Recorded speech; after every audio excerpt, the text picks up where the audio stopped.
Welcome to Capital Connection. I'm Cole Hankey. It was an extremely busy week in the Capitol this week as lawmakers came up to the third reading deadline. They passed hundreds of bills out of both chambers to get across the finish line, and we're here to talk now about what's become one of the most talked about bills in the Capitol this year. Joining us now is Representative Costa Howard. Thank you so much for sitting down with us today.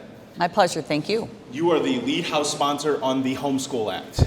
It's led to some of the biggest crowds that I've seen gather here at the Capitol. The bill would put some new regulations around homeschooling in the state, and I guess I'll let you speak for it. Tell me a little bit about what the inspiration for this bill was and what you hope it accomplishes. Thank you very much for this opportunity. So the Homeschool Act was a labor of myself and Representative Michelle Muspin. After the ProPublica article was published this summer, that we have a number of children who have died or suffered at the hands of their parents for some severe abuse and neglect. And we found that Illinois has 0 regulations.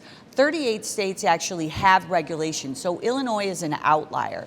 So as we did more research about this, we realized that the fact that Illinois had no regulations, we needed to do something. And tell me a little bit about what that something is. What are the steps that this bill would take?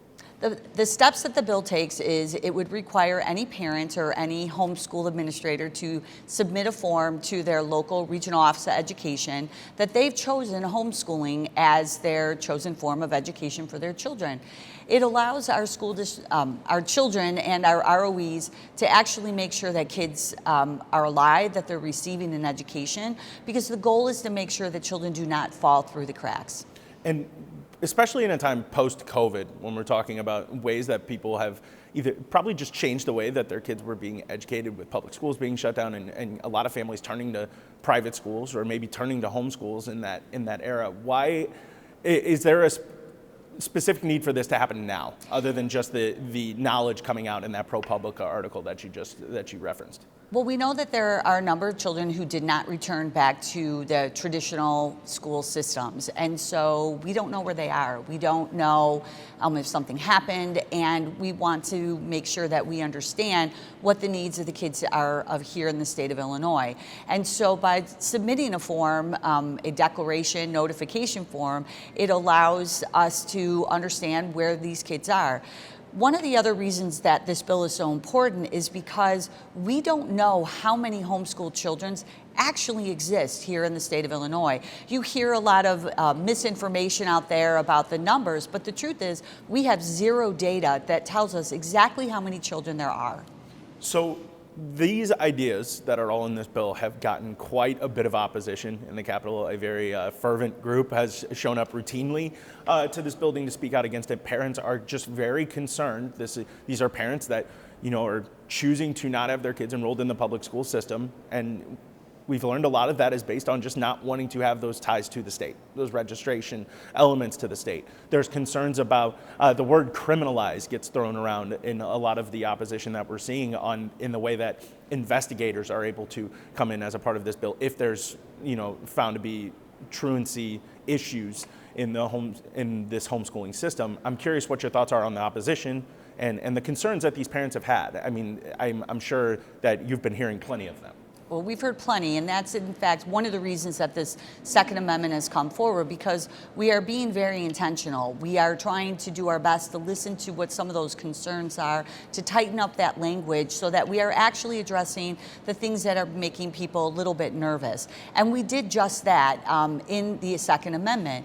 For example, we tightened up language about the declaration form, made it very prescriptive about the very minimal amounts of information that needed to be in it. We also met with a number of parents regarding some of the privacy issues that they had raised with our non-public school system. And in fact, the language regarding the non-public schools and reporting that a student is or is not a student there, that was language that came directly from them. So it's really important for us to be intentional that we are listening to any opposition to understand their claims, but that there's a great deal of misinformation that is out there. It is easy to stoke fear and dissension among individuals, and that's what I would say the opposition has done very strategically, I would add. You would ask me about the criminalization piece of it, and I think it's important to point out that that is within our current truancy statute. We did not create a new thing that is currently in law regarding truancy. But Illinois is not alone. Actually, both Wisconsin and the state of Virginia had the exact same language regarding their truancy law. So again, we are not an outlier.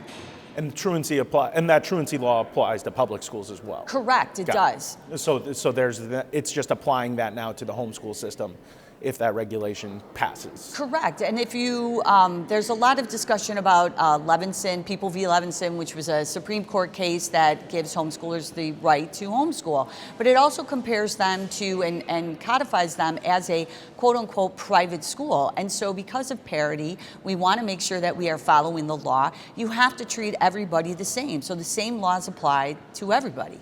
You've mentioned the second amendment to this bill that came down.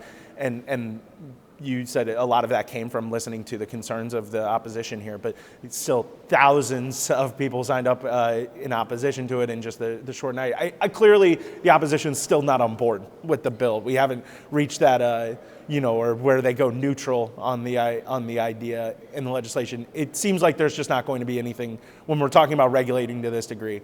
Do you feel like there's a possible bridge there? Or is this going to be something that you eventually can't span?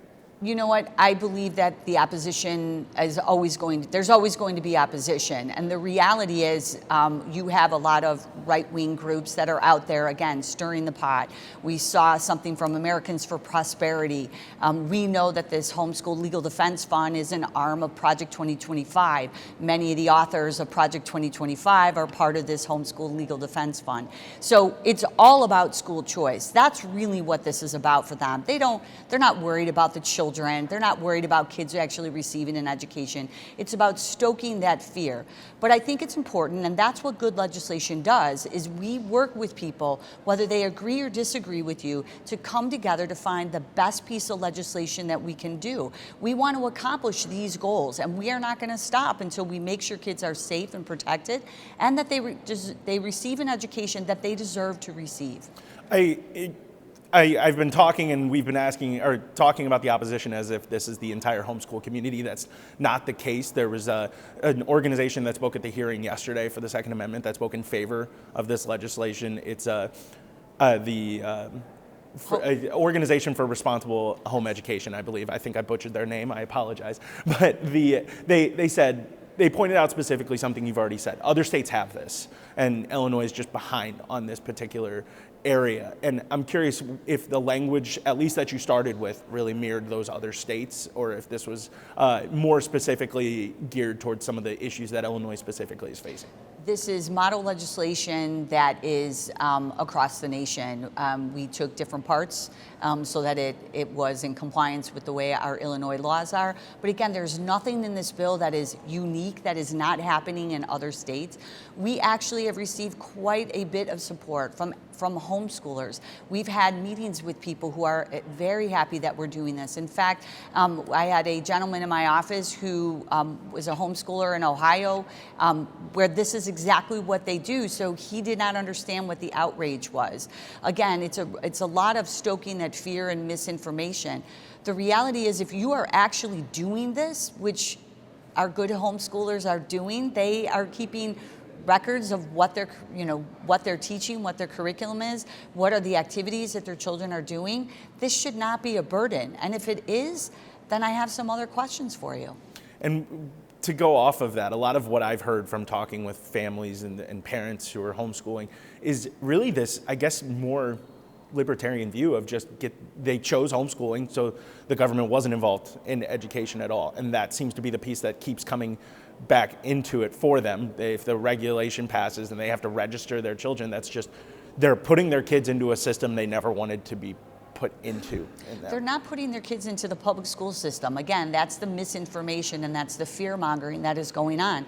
Look, people fill out forms all the time for government. They have to fill out forms to have a driver's license. They register their cars. They submit their taxes. This information is out there. And so you go to the doctor's office and your child has a medical record. I want to add there's nothing in this bill that requires vaccination. So again, I want to make sure that's clear. But the reason I say that is because, again, people make that choice to homeschool their children, but there's nothing in this bill that forces them to do anything with the government. There's no curriculum mandates. They are doing things that they already have to comply with. Got it. Well, Representative Tara Costa Howard, thank you so much for joining us today. My pleasure. Thank you. We'll be right back.